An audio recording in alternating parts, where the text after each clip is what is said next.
Fundamental. इसमें हमारे mainly 6 topic है जो इस पूरे चैप्टर में हमें देखने हैं। First one is profit and loss appropriation account, जिसे हम पीएनएल अप्रोप्रिएशन अकाउंट बोलते हैं, ये हम बनाना सीखेंगे इसमें। फिर होता है पार्टनर कैपिटल अकाउंट सिस्टम, जिसमें mainly fixed capital account system, fluctuating capital account system हम देखेंगे कैसे बनाते हैं। फिर इंटरेस्ट ऑन कैपिटल निकालना सीखेंगे, इंटरेस्ट ऑन ड्राइंग निकालना सीखेंगे, पास्ट एडजस्टमेंट के क्वेश्चंस करेंगे और गारंटी ऑफ प्रॉफिट करेंगे। कुल मिला के हमारे 6 टॉपिक है इस चैप्टर में, जिसके हम सीक्वेंस वाइज कवर अप करेंगे। इससे पहले हम कुछ थियोरिटिकल पार्ट कर लेते हैं। जैसे first one is what is partnership. ठीक है, पार्टनरशिप क्या होती है, तो उसकी डेफिनेशन लिखी है। उसकी डेफिनेशन लिखी है कि according to section 4 of Indian partnership act 1932। Section 4 Indian partnership act 1932 क्या बोलता है? वो ये बोलता है कि partnership is the relation between two person. Partnership is the relation between persons, कि पर्सन्स के बीच में ये रिलेशन होती है, एक रिश्ता होता है। पार्टनरशिप एक रिलेशनशिप है बिटवीन पर्सन्स के बीच में, इंडिविजुअल के बीच में, जो कि who have agreed to share the profit of the business, जो कि राजी है बिजनेस का प्रॉफिट बांटने के लिए, शेयर करने के लिए। ठीक है, कैरिड ऑन बाय ऑल, या तो वो बिजनेस सारे ही चला रहे हो, जितने भी पार्टनर है, मान लो 15 पार्टनर है, 20 पार्टनर है, या तो सबके सब मिलके ही फुल टाइम अपना काम कर रहे हो कि बिजनेस करना है, हम 20 पार्टनर है, 20 के 20 लगे हुए हैं, या फिर उसमें से 2 बंदे लगे हुए हैं अपना काम करने में, any of them acting for all. इसका ये मतलब है कि 2 बंदे, 3 बंदे, 5 बंदे तो फुल टाइम कर रहे, बाकी सिर्फ कैपिटल इन्वेस्ट करके पार्टनर बने हुए हैं। ठीक है, ऐसा भी हो सकता है, सबका काम करना जरूरी नहीं होता।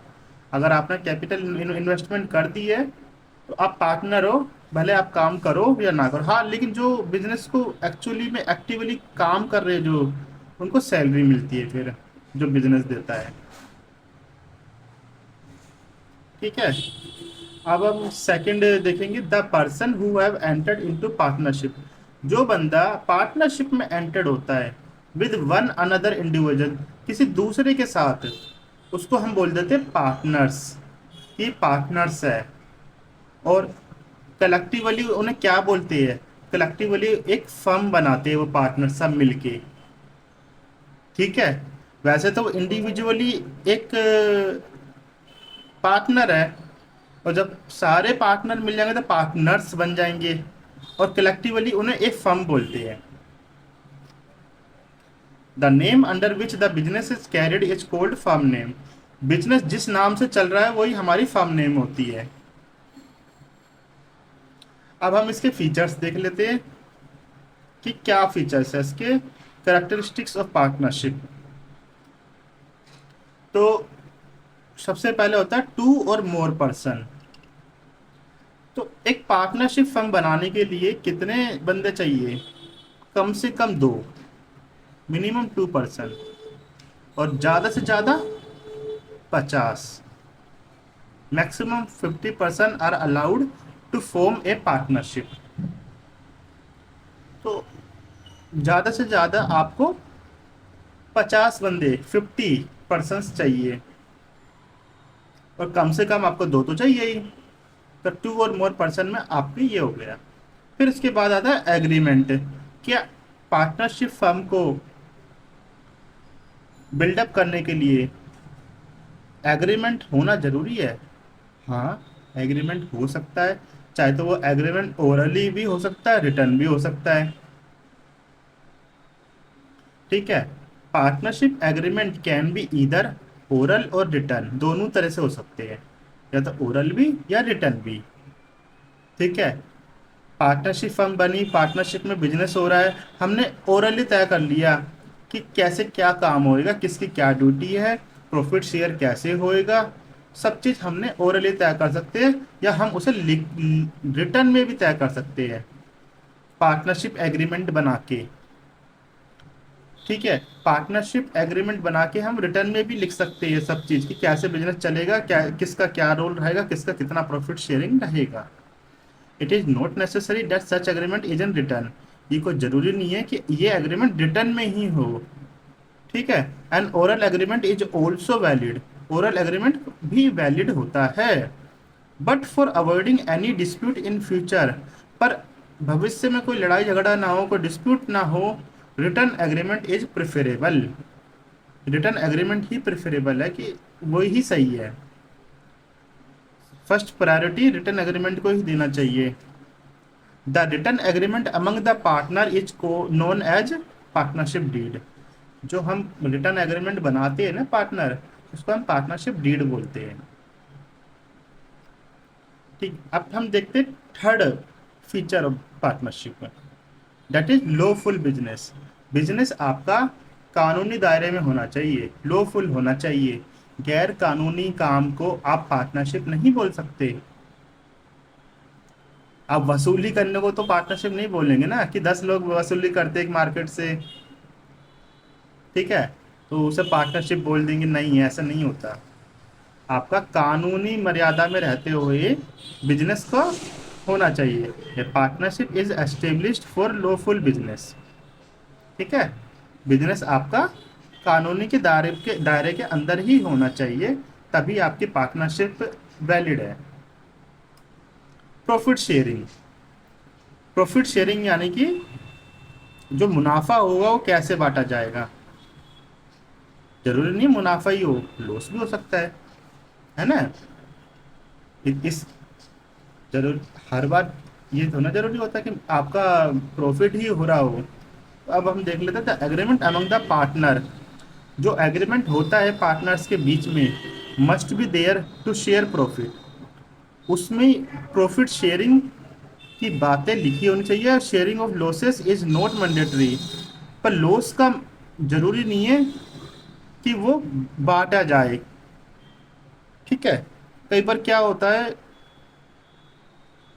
जैसे 10 बंदे, 10 लोगों ने पार्टनरशिप फर्म बनाई, तो कई बार एग्रीमेंट में हम एक बंदे को अगर छूट दे सकते हैं कि कल को लॉस हुआ तो वो एक बंदा आपका लॉस का हकदार नहीं है, लॉस बेयर नहीं करेगा वो।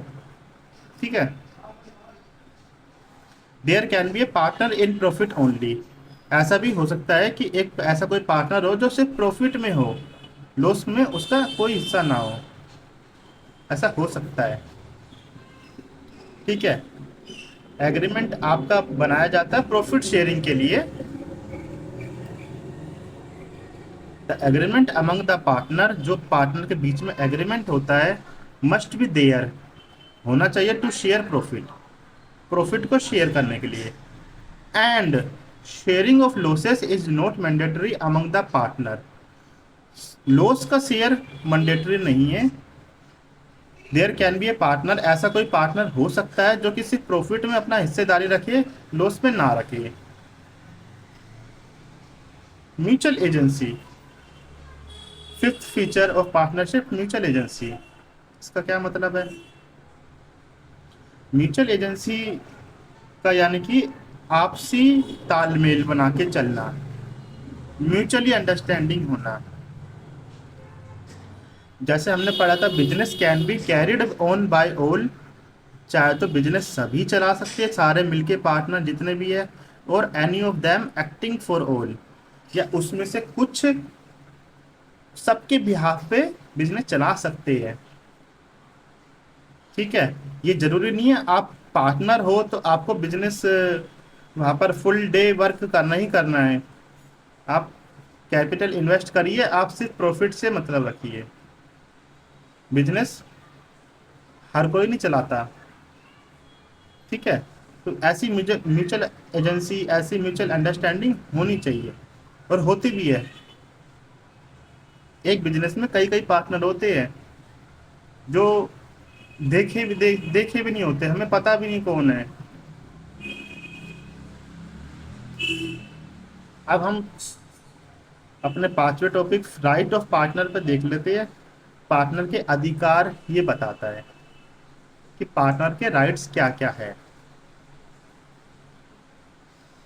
ठीक है, partner right to take part in conduct of business. हर पार्टनर को बिजनेस एक्टिविटी में पार्ट लेने का अधिकार है। राइट टू शेयर प्रॉफिट या लॉसेस इन एग्रीड रेशियो। हर किसी को प्रॉफिट या लॉसेस अपने अपने रेशियो के अनुसार बांटने का अधिकार है। Right to be consulted about business matter. हर किसी का अधिकार है कि उससे सलाह मशवरा लिया जाए। ये नहीं है कि वो आप कुछ पार्टनर मिलके कोई भी बिजनेस के लिए कोई भी फैसला ले ले और कुछ पार्टनर को पता ही ना हो, उनसे कंसल्ट ही नहीं किए जाए। ऐसा कुछ नहीं है। अगर आप एक फर्म में पार्टनर हो तो आपसे कंसल्टेशन लेना बहुत ज़रूरी है। आप सभी से कंसल्टेशन लेके ही आगे बढ़ सकते हो।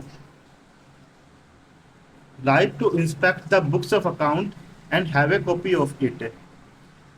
ठीक है, एक हर एक पार्टनर को अधिकार है कि वो बिजनेस के बही खाते को खोल के देख सके एंड उसकी कॉपी भी अपने पास रख सके। ये हर एक पार्टनर का अधिकार है। Right to disallow admission of new partner. अगर एक सपोज करो 10 पार्टनर है एक फर्म में और 11वां आना चाहता है, उस 11वें को लाने के लिए 9 तो बंदे तैयार है, 9 पार्टनर तो रेडी है, पर अगर एक पार्टनर ने भी अगर डिसअलो कर दिया तो उसका नए पार्टनर जो नया बंदा होगा उसका एडमिशन नहीं हो सकता। सभी का एग्री होना जरूरी है। ये हर एक पार्टनर का राइट होता है। कितना बड़ा राइट है देखो, हम किसी की भी एंट्री रोक सकते हैं। Right to retire from firm after giving a proper notice. हम फर्म से रिटायर हो सकते हैं एक प्रॉपर नोटिस देने के बाद। हम फर्म से रिटायरमेंट ले सकते हैं नोटिस देने के बाद। चलो आगे बढ़ते हैं हम। पार्टनरशिप डीड क्या होती है? जैसे कि हमने देखा पार्टनरशिप डीड एक रिटर्न एग्रीमेंट होता है। It is the written agreement signed by all the partner, जिसमें सबके साइन होते हैं to come into partnership, partnership में आने के लिए। In this deed everything is to be mentioned. ठीक है, इस डीड के अंदर सब चीज मेंशन होता है। एलिमेंट ऑफ पार्टनरशिप डीड देख लेते हैं कि पार्टनरशिप डीड में क्या क्या मेंशन होता है।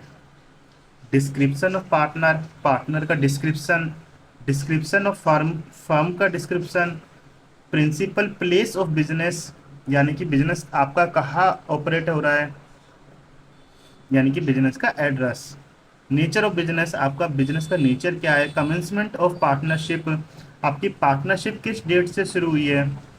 कैपिटल कंट्रीब्यूशन, किसने कितना कैपिटल कंट्रीब्यूट करा है। इंटरेस्ट ऑन कैपिटल क्या रहेगा, इंटरेस्ट ऑन ड्रॉइंग्स क्या रहेगा, प्रॉफिट शेयरिंग रेशियो क्या रहेगा, इंटरेस्ट ऑन लोन क्या देना है, सैलरी या रेम्युनरेशन किसको देनी है, कितना देना है। वैल्यूएशन ऑफ गुडविल निकालेंगे हम, गुडविल भी वैल्यू करेंगे, अपना वैल्यूएशन निकालेंगे गुडविल अमाउंट का। हम एसेट्स को वैल्यूएशन करेंगे, एसेट्स की वैल्यूएशन करने के बाद हम सेटलमेंट ऑफ अकाउंट की कैसे करेंगे। अकाउंटिंग पीरियड हमारा कब से कब तक रहेगा, क्या क्या राइट्स एंड ड्यूटीज है पार्टनर्स की, ड्यूरेशन ऑफ पार्टनरशिप क्या रहेगी, बैंक अकाउंट ऑपरेशन कैसे होगा, डेथ ऑफ ए पार्टनर हम कैसे सेटलमेंट करेंगे या सेटलमेंट ऑफ डिस्प्यूट कैसे करेंगे। ये सब चीज़ लिखी होती है एलिमेंट्स पार्टनरशिप डीड में। ठीक है, इसलिए पार्टनरशिप डीड बनाना इम्पोर्टेंट है पर कंपलसरी नहीं है।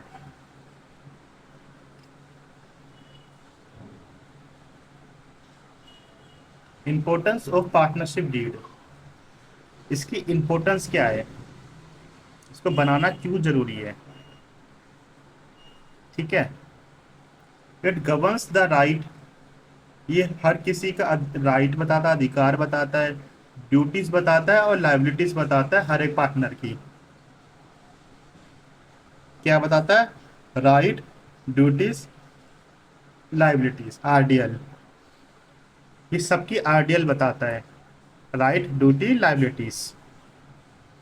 इन केस ऑफ डिस्प्यूट, अगर कोई डिस्प्यूट होता है अमंग द पार्टनर, पार्टनर के बीच में, are settled easily according to partnership deed, partnership deed के अकॉर्डिंग हम उसको आसानी से सेटल्ड कर देंगे, क्योंकि पार्टनरशिप डीड में पहले ही सब चीज लिखी जा चुकी होती है।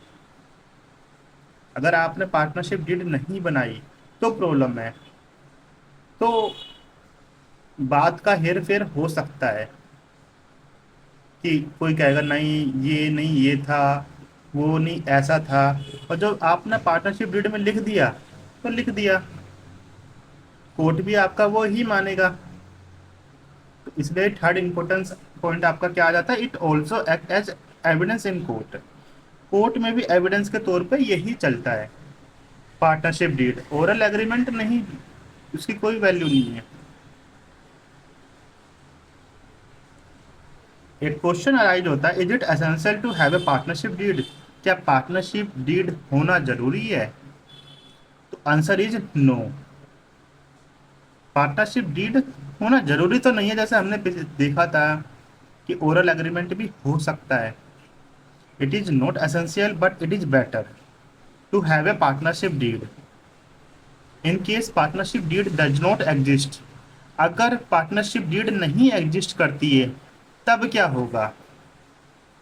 तो provision of Indian partnership act 1932 will apply, provision of IPA 1932 apply हो जाएगा, इंडियन पार्टनरशिप एक्ट 1932 लग जाएगा। अब जब आईपीए 1932 लग जाता है तब कैसे रूल्स एंड रेगुलेशन बदलते हैं वो अभी हम देखेंगे।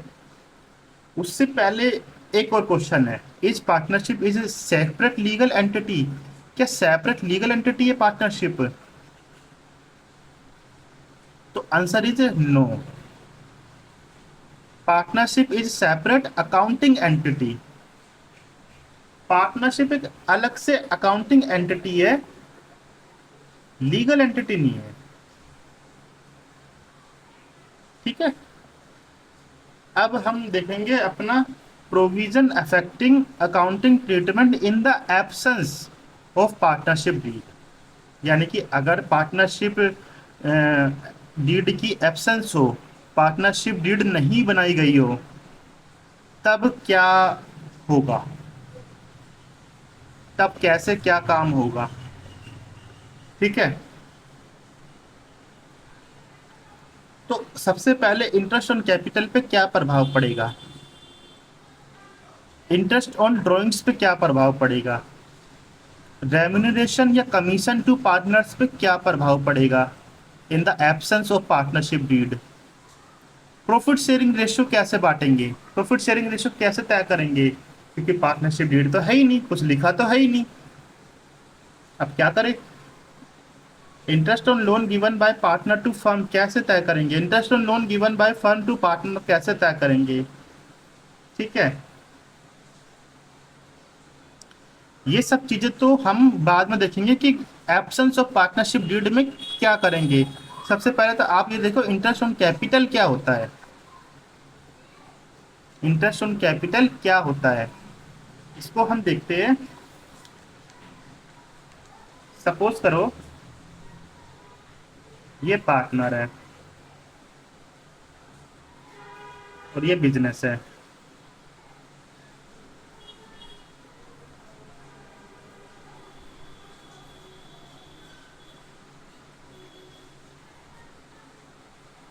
ठीक है।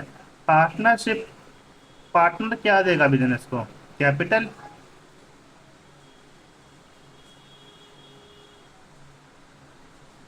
कैपिटल देगा ना, और बिजनेस उसके बदले में क्या देगा पार्टनर को?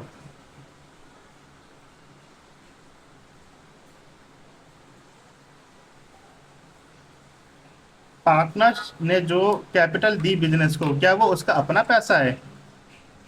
नहीं, वो उसका अपना पैसा नहीं है, वो बिजनेस का अपना पैसा नहीं है। उसके बदले में बिजनेस पार्टनर को देता है इंटरेस्ट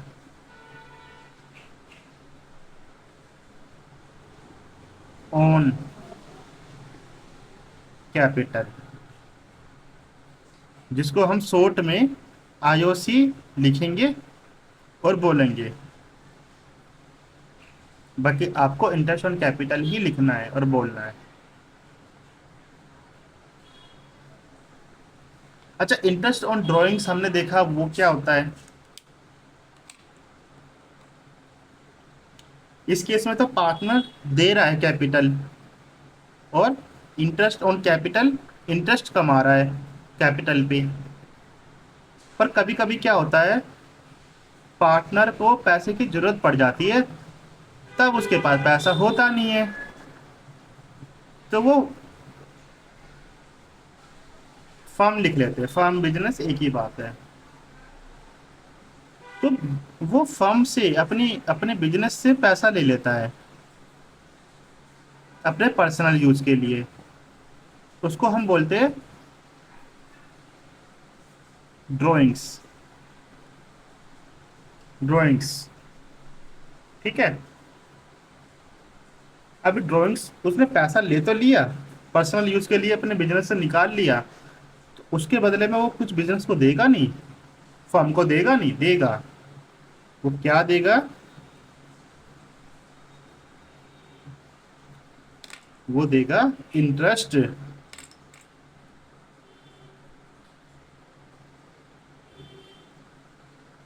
ऑन ड्राइंग्स,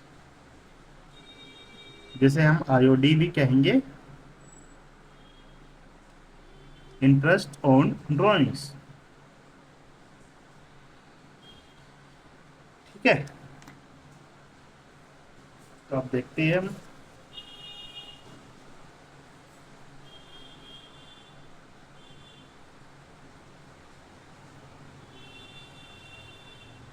अगर पार्टनरशिप डीड नहीं है तो देखो, इंटरेस्ट ऑन कैपिटल पार्टनर को मिलेगा, तो IOC is not paid to partner. लो जी, कोई आईओसी पेड नहीं होगी पार्टनर को, कोई आईओसी पेड नहीं होगी पार्टनर को अगर पार्टनरशिप डीड नहीं है। जो पार्टनर कैपिटल दे रखी है उस पर कोई ब्याज नहीं आएगा उसको अपने बिजनेस से। और इंटरेस्ट ऑन ड्रॉइंग्स का क्या होगा? तो IOD is not charged from partner. हाँ, बिजनेस भी कोई आईओडी नहीं ले सकता, चार्ज नहीं कर सकता पार्टनर से, क्योंकि कुछ लिखा ही नहीं है, एब्सेंस ऑफ पार्टनरशिप डीड है। सी पॉइंट, रेम्यूनरेशन या कमीशन टू पार्टनर्स। रेम्यूनरेशन यानी कि सैलरी, वेजेस देना या कमीशन देना पार्टनर को, अगर आपका पार्टनरशिप डीड ही नहीं है, पार्टनर रिटर्न एग्रीमेंट ही नहीं है, तो not allowed to any partner. किसी पार्टनर को ना कोई सैलरी मिलेगी ना कोई कमीशन मिलेगी।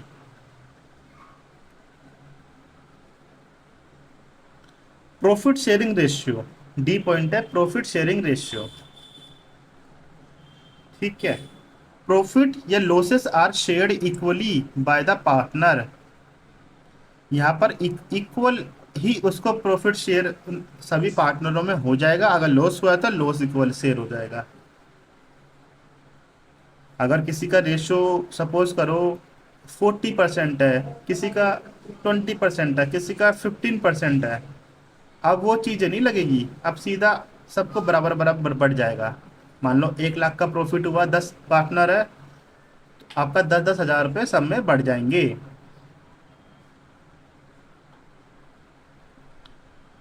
अब ई पॉइंट देखते हैं, interest on loan given by partner to firm. इस लाइन का क्या मतलब है?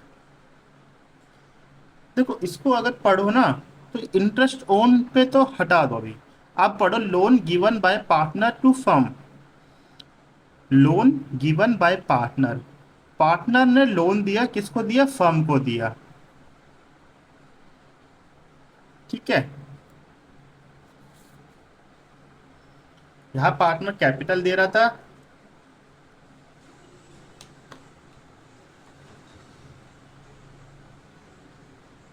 अगर वो ही पार्टनर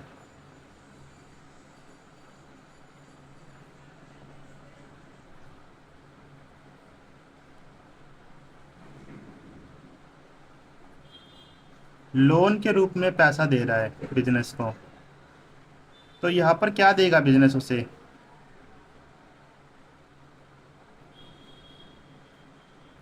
क्या देगा? इंटरेस्ट देगा।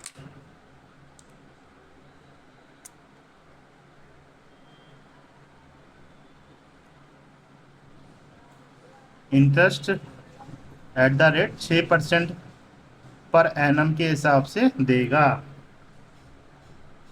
ये देना ही देना पड़ेगा, चाहे पार्टनरशिप डीड ना हो तब भी,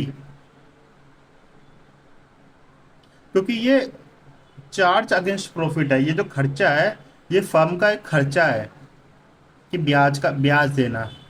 जो पैसा उसने पार्टनर से लोन के रूप में ले रखा है उस पर ब्याज दे रहा है। ये फर्म इसको देने से मना नहीं कर सकती, क्योंकि कंपलसरी उसे देना ही देना है, चाहे लिखा हो कहीं ना लिखा हो। अगर लिखा है 10% पर एनम के हिसाब से देना, तो 10% पर एनम से देना पड़ेगा। अगर पार्टनरशिप डीड में लिखा है तो कुछ भी नहीं लिखा पार्टनरशिप डीड में इस बारे में, तो 6% पर एनम के हिसाब से बिजनेस हमारा पार्टनर को इंटरेस्ट देगा। ठीक है। अब यहाँ तो हमने बात करी कि पार्टनर दे रहा है फर्म को लोन, पर कई बार क्या होता है, फर्म देती है पार्टनर को लोन, फर्म देती है पार्टनर को लोन,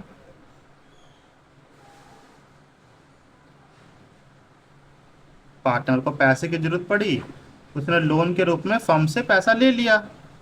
अब उसके बदले में पार्टनर कितना इंटरेस्ट देगा?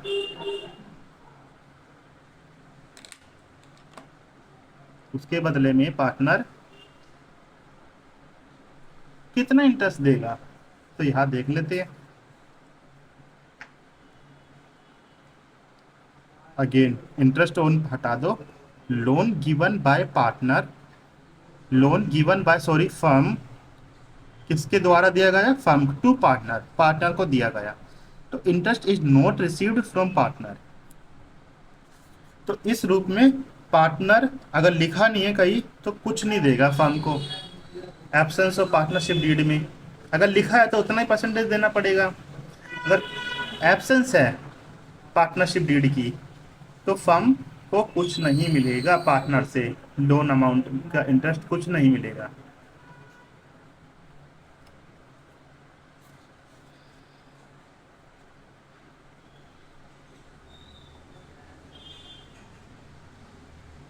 ठीक है। अब अपना 9th पॉइंट देख लेते हैं। Important provision of Indian partnership act 1932। कुछ इंपॉर्टेंट प्रोविजन, कुछ इंपॉर्टेंट रूल्स एंड रेगुलेशन है आपका आईपीए 1932 का। वो क्या है? इफ ऑल पार्टनर एग्री, अगर सारे पार्टनर एग्री करते हैं तो एक माइनर को भी हम पार्टनरशिप में पार्टनर अपना बना सकते हैं बिजनेस के अंदर। वो हम पर सबका एग्री होना जरूरी है। वो हमारा सेक्शन 30 बोलता है, आईपीए 1932 का सेक्शन 30 बोलता है कि हम एक माइनर को भी पार्टनर बना सकते हैं if all partner are agree. B point, registration of firm under partnership act 1932 is optional and not compulsory. अपनी फर्म का रजिस्ट्रेशन करवाना ऑप्शनल है, कंपल्सरी नहीं है। ये हमें कौन बोलता है? Section 69 of IPA 1932। आपने एक फर्म बनाई, खोली, जरूरी नहीं है आप उसको बकायदा रजिस्टर्ड करवाओ। नहीं भी करवाओगे तो कोई ऐसा कोई प्रावधान नहीं है, ऐसा कोई प्रोविजन नहीं है। C point, unless otherwise agreed by the partners a firm is dissolved on the death of a partner. अगर किसी मेन पार्टनर की डेथ हो जाती है और सारे पार्टनर एग्रीड करते हैं किस बात के लिए कि अब पार्टनरशिप फर्म को बंद करो, डिजोल्ड करो, फर्म को ही डिजोल्ड कर दो। डिजोल्ड यानी कि अब बिल्कुल इसको खत्म, बिजनेस को बंद कर दो, अब हम आगे नहीं करेंगे, अपनी पार्टनरशिप एग्रीमेंट ही खत्म कर दो, पार्टनरशिप खत्म, फर्म खत्म, सब कुछ खत्म करो भाई। तो ऐसा हो सकता है, पर ऐसा होने के लिए सबका राजी होना जरूरी है, क्योंकि सबके राजीनामा से ही तो वो फर्म क्रिएट हुई थी। अब सबके राजीनामा से वो फर्म डिजोल्ड भी हो सकती है। ये कौन बोलता है? Section 35 of IPA 1932। ठीक है, तो ये कुछ थे इंपॉर्टेंट प्रोविजन आईपीए के।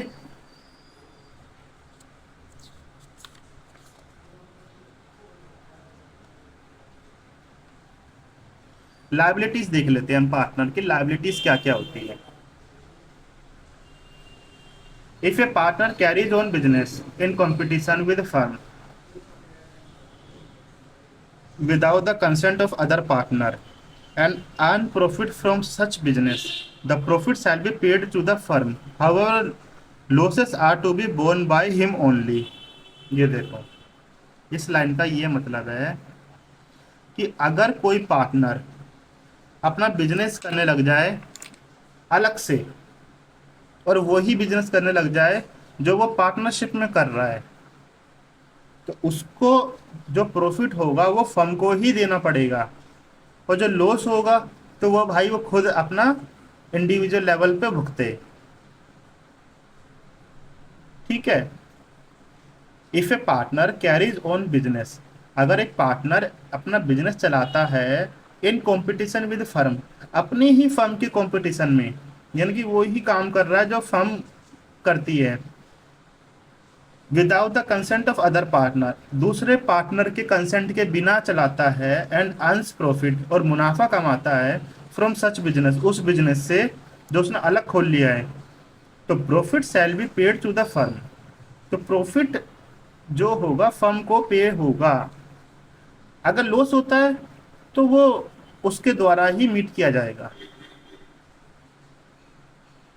ये लाइबिलिटीज ऑफ पार्टनर्स है कि पार्टनर कोई भी अगर फर्म से जुड़ा हुआ है तो वो काम नहीं कर सकता जिस चीज की वो फर्म चला रहा है, जिस चीज का वो बिजनेस कर रहा है।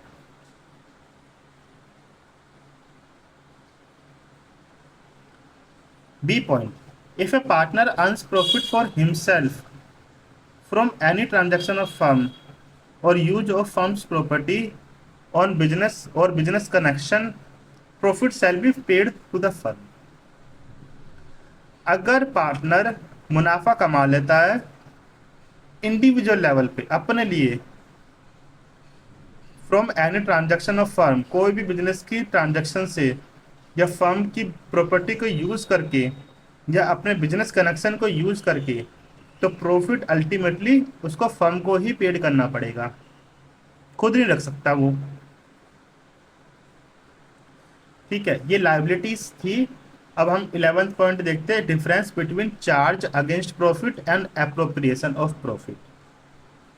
यह चार्ज अगेंस्ट प्रॉफिट और एप्रोप्रिएशन ऑफ प्रॉफिट का मतलब है, चलो इसका बेसिस पे नेचर देखते हैं। It is an expense, charge against profit हम देखते हैं, इट इज एन एक्सपेंस, ये एक खर्चा है, हैंस डिडक्टेड फ्रॉम रेवेन्यू, जो कि रेवेन्यू से डिडक्टेड होता है, टू डिटरमाइन नेट प्रॉफिट और लॉस फॉर द ईयर। ठीक है। Appropriation of profit, it means distribution of net profit for the year among the partner. इसका ये मतलब होता है कि जो भी प्रॉफिट हुआ है हम उसको डिस्ट्रीब्यूट कर रहे हैं पार्टनर के बीच में। पर चार्ज अगेंस्ट प्रॉफिट खर्चा होता है,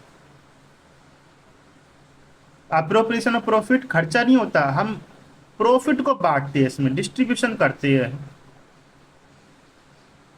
दोनों में फर्क है। सुनने में जैसा लगेगा charge against profit, appropriation of profit, appropriation का मतलब ही होता है डिस्ट्रीब्यूशन, बांट देना। अगर आपका कोई मुनाफा हुआ है तो वो पार्टनर के बीच में ही बांट देना, अलग अलग रूप देके, आईओसी, रेम्यूनरेशन, कमीशन, बोनस। ठीक है। और फिर उसके बाद जो बचता है वो पार्टनर में उसके रेशियो के हिसाब से बढ़ जाएगा। पर चार्ज अगेंस्ट प्रॉफिट क्या है? वो एक्सपेंस है। ठीक है, जो रेवेन्यू से रिलेटेड होता है, आपका नेट प्रॉफिट और लॉस आपका निकाला जाता है इसके थ्रू। Recording it is debited to PNL account. जो चार्ज अगेंस्ट प्रॉफिट होता है ना, वो पीएनएल अकाउंट में डेबिट होता है। पीएनएल अकाउंट आपने 11th क्लास में देखा होगा। पर एप्रोप्रिएशन ऑफ प्रॉफिट के लिए हमें पीएनएल एप्रोप्रिएशन अकाउंट बनाया जाता है, ये वहाँ डेबिट होता है, वहाँ रिकॉर्ड होता है। एग्जाम्पल, चार्ज अगेंस्ट प्रॉफिट के एग्जाम्पल इस चैप्टर के according manager commission, rent paid to partner, interest on loan given by partner to firm. यहाँ जो पीएनएल अकाउंट बनेगा इसमें मेनली ये 3 चीजें रहेगी। मैनेजर की कमीशन, जो भी हमने अपने फर्म का मैनेजर रखा है उसको कमीशन देना, फर्म का रेंट भरना, rent paid to partner, partner को रेंट पे करना, और loan given by partner to firm. Loan given by partner यानी कि पार्टनर ने जो पैसा दिया है फर्म को, उस पे जो ब्याज फर्म देगी तो वो पीएनएल अकाउंट में डेबिट होगा। ठीक है। और एप्रोप्रिएशन ऑफ प्रॉफिट में आता है हमारा interest on capital, salary to partner, transfer of profit to general reserve. ठीक है, ये सब आइटम आते हैं। हम इसको आगे डिटेल में पढ़ेंगे। आज इस क्लास की एंडिंग यही करते हैं। नेक्स्ट क्लास में हम पीएनएल अकाउंट बनाना, उससे related general entry, PNL appropriation account, उससे रिलेटेड जनरल एंट्री देखेंगे।